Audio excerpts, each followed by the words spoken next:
What's up, everyone? My name is Kamer Poga, and I'm going to be starting a new series today.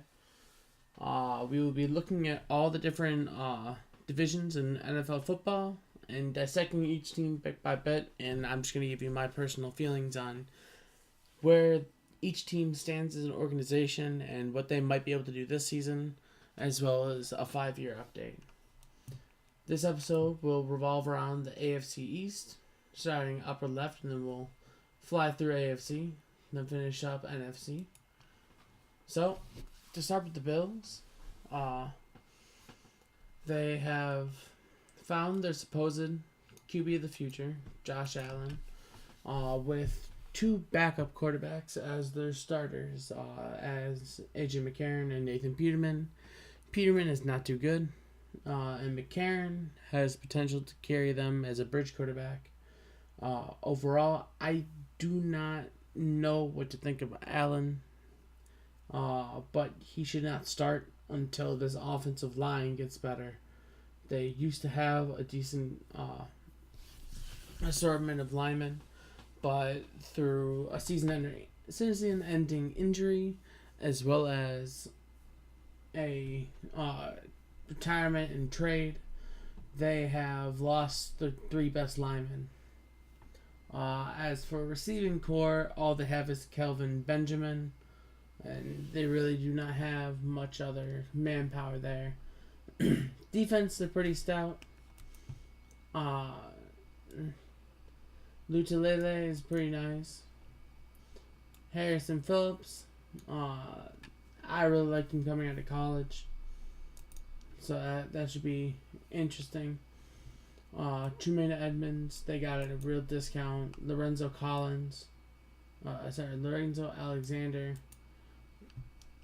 as well is not too bad of a back. Micah Hyde, though. Micah Hyde was a very great addition that they brought from Green Bay when they got him, and he's been only but wonders for this team. Amazing for them. As well as last year's first round pick, Tre'Davious White. They have a solid secondary, and as long as they can develop Trumaine Edmonds correctly, their defense should be pretty stout. The only thing to wonder is, LaShawn McCoy now has three worse running linemen to deal with, as well as he's aging, and he did not have over 4 yards of carry last year, which is worrisome for an aging back who now has a worse line. Because of Josh Allen's talent, they might put him on the field, and that's why I have him as the most likely to bust of the 5 first-round QBs. Next up, we have the Miami Dolphins. The Miami Dolphins, I have no clue what they want to do. They got Frank Gore, they got Josh Sidden, two veterans, but they have nothing to go off of. Devontae Parker is a meh. Kenny Stills, meh. Ryan Tannehill, I've never been a fan of. Their offensive line isn't too good. They got Danny Amendola, that's a pretty decent wide receiver, but at the same time, they do not have dynamic playmakers. They got rid of their best offensive, defensive players last year, with Jay Ajayi as well as Jarvis Landry, and they got rid of Ndamukong Suh. I know there were problems in the locker room, but at the same time, you can't just give up that kind of talent without having some kind of repercussions. And then they got this Mika Fitzpatrick, Jerome Baker are going to be, and Cameron Wake, if I'm not mistaken, isn't terrible. As a Detroit Lions fan, Akeem Spence is just a little bit under average, but not mediocre. Just in that little worse zone. I really do not like this team. They are the one team I personally feel like will. That I believe they will get rid of Ryan Tannehill by the end of the year. He'll become a backup quarterback, and they will be starting over. The reason they got all that influx of veteran talent from Gore and Amendola and Sidon is to see if Ryan Tannehill can bounce back from his injury, and if he is the quarterback of the future, which is why they invested so heavily into those veterans. At least that's what I believe. I'll skip the Patriots for last. The Jets. I personally like this roster. Robbie Anderson flourished last year. He was a fun one to watch, and helped me in my fantasy league as well. And clutch times. Terrell Pryor. I have no clue what to make of him. They did not use him in Washington at all. He had a breakout year with the Browns.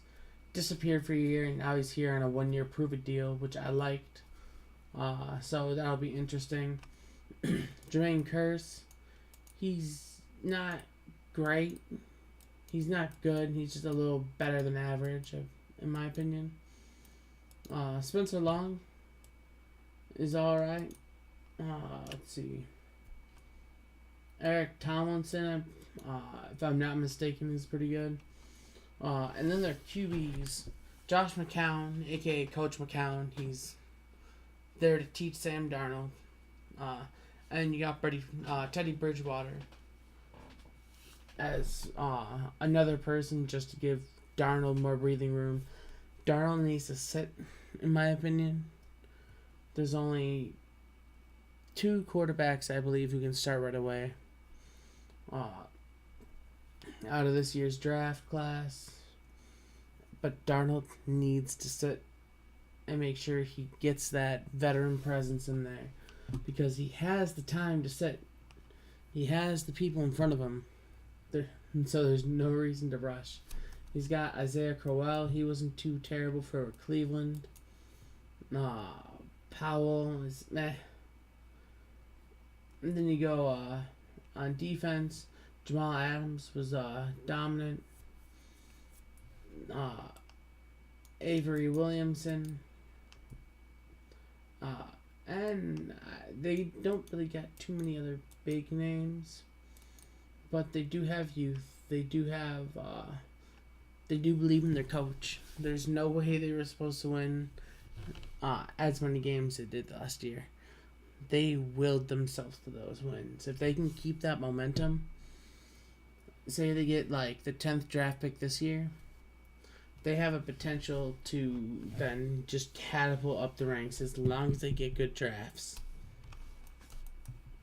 Alright, and finally the Patriots. Patriots are interesting. Julian Edelman is out for the first 4 games on performance-enhancing drugs, but he'll be back. Cordell Patterson, they got a nice, real speedy guy who they can run schemey stuff off of. Dorsett, Hogan, they don't have premier talent, but I mean, it's Tom Brady, so he makes average and mediocre talent look like, most people coming out of New England always get overpaid. Like, there's not many instances where that isn't a thing. I just don't really like their first 2 draft picks this year, honestly. Sony Michel, way worse than Nick Chubb. They both went to Georgia. Nick Chubb blew out a knee and missed an entire season. And even after that knee surgery, still was the starting back over Sony Michel. There's a reason for that. You get Isaiah Wynn. Isaiah Wynn was, if I'm not mistaken, the tackle out of Georgia. So it does pair some chemistry at least. But he's actually out with an ACL tear for the entire season. So you got a lot of talents on the line. They're meh. But because of how versatile Tom Brady is, and because of this running back room, this line is able to work because we got Tom Brady as well as Bill Belichick. On defense, Hightower is back. That's pretty good. Van Noy, they can get an upgrade if they really want, but he's not terrible, to say the least. Devin McCourty. Oh, they're having him at free safety? I don't know. Oh, no, sorry. Jason McCourty is the one from Cleveland. My bad. Jason McCourty, Gilmore. They do not have a premier guy like Malcolm Butler. Everyone keeps talking about how they're getting worse and worse. I still think they're going to the playoffs. They've been to the AFC Championship game like 7-8 years in a row now. You know, it's not. I'm not trying to fanboy them, but like, I just can't see them taking such a large progression backwards. You know, because it's in the past 10 years they haven't shown that to us before, or for a while at least. So this is interesting. They also got Gotskowski, so that's pretty fun to work with. Alright guys, that'll be it for this video. Next video we will be talking about the AFC North. Have fun, take it easy guys.